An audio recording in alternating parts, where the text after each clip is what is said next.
Less than 2 years before I retired, I almost missed a huge opportunity to make our retirement savings work a whole lot harder for us before that door closed. And honestly, it really came down to ignorance. It's hard to do what you've not seen done before. And I didn't come from money. I didn't see or learn about retirement planning, the what and the why and the how. It was really, a lot of it was just a mystery to me. Like a lot of baby boomers and Gen Xers, we worked hard, paid our bills, raised a family, lived life, and never really gave much thought to retirement planning until it was suddenly upon us. Starting sooner would have been easier, a lot easier, but that's not where we were. We kept most of our savings in a traditional low-yield savings account. It was familiar, felt safe, felt easy, and we just planned that in retirement when we needed some extra money, we would just pull out of that savings account. But with retirement just around the corner, I finally got brave enough to look at our financial picture a little closer. And if you've put that off like I did, you know that it can be a little scary. But I kept coming back to this scripture in Proverbs 27:23. It says to be diligent, to know the state of your flocks and attend to your herds. And really what that means is to know what you have and to take care of it well. And for us, that meant taking a hard look at where our money was sitting. And what I realized was this: we had been putting our money in buckets with holes in them for years without even realizing it. But hope is not lost.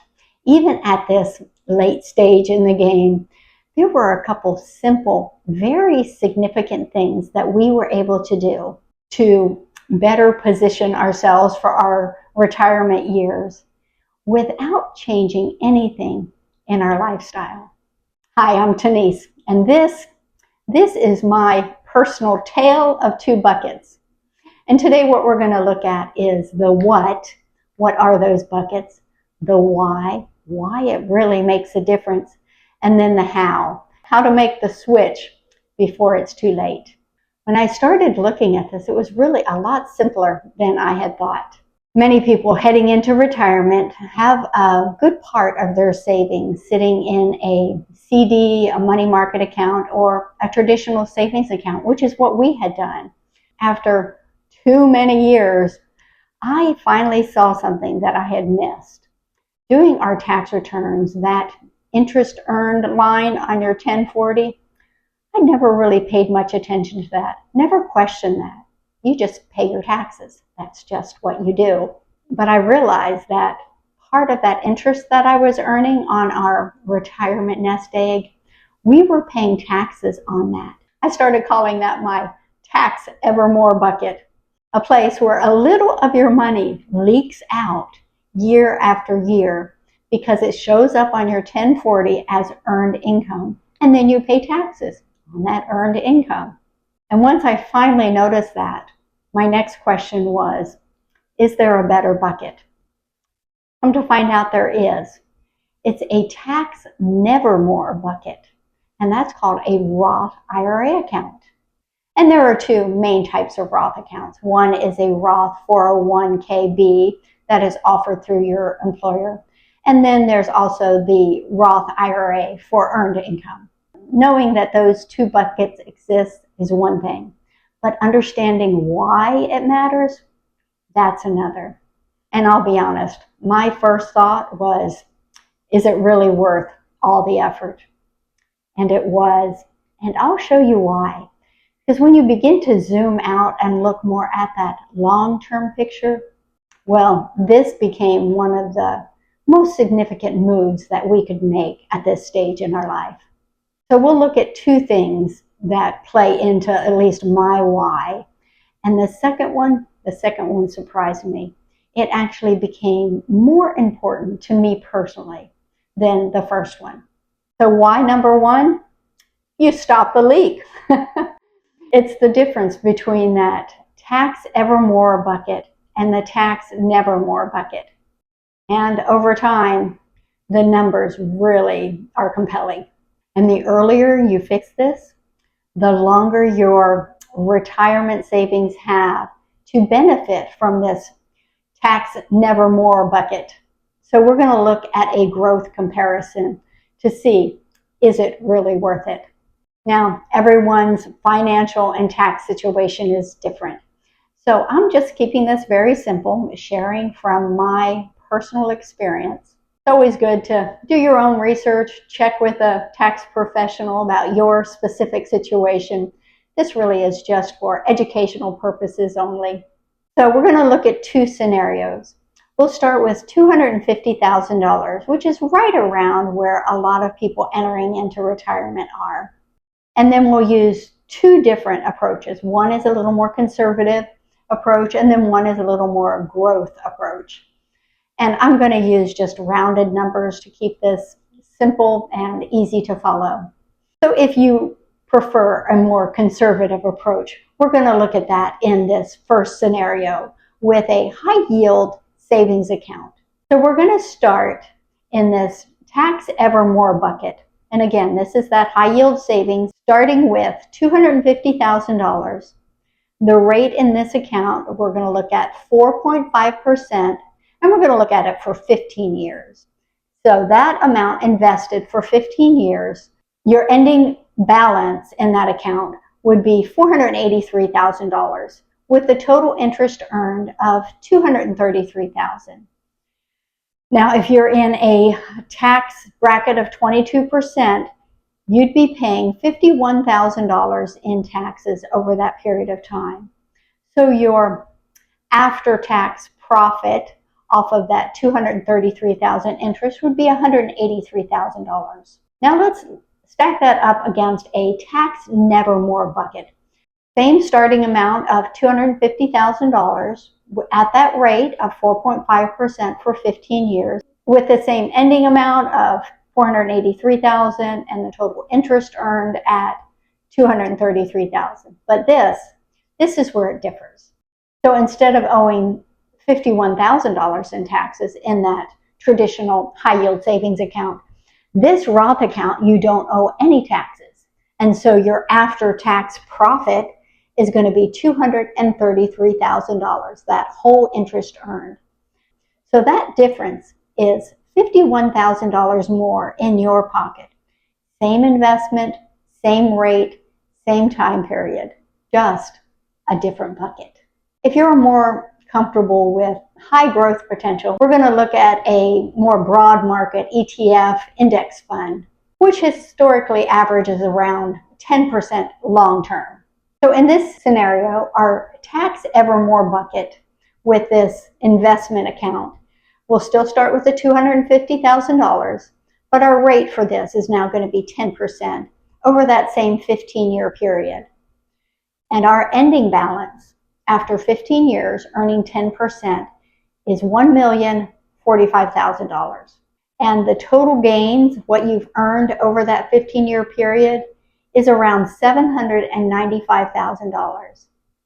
And we're going to look at the capital gains tax. There's some different things that happen with these kind of growth funds, but the taxes owed at a, say, 15% capital gains rate, you would owe $119,000 over that 15-year period on this investment. So your after-tax profit is $676,000.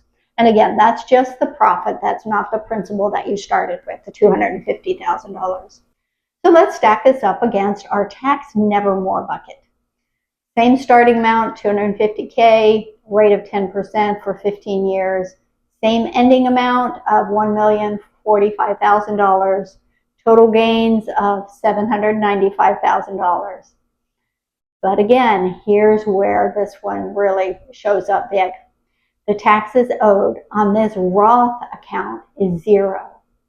So instead of paying that capital gains of $119,000, you'd be paying zero in this Roth account.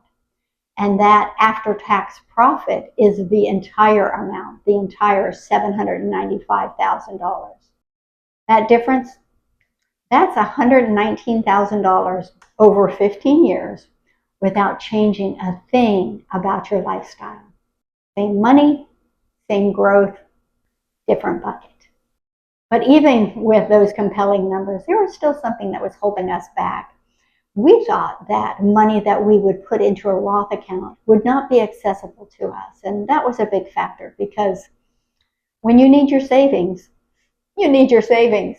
And once we realized that our Roth contributions could be accessed at any time, it felt a lot less like our money would be out of reach and more like we were just making a wise decision to put our money into a better bucket. So why number 2? This is that hidden bonus that I never even considered. So the tax advantages of your Roth account don't stop with you.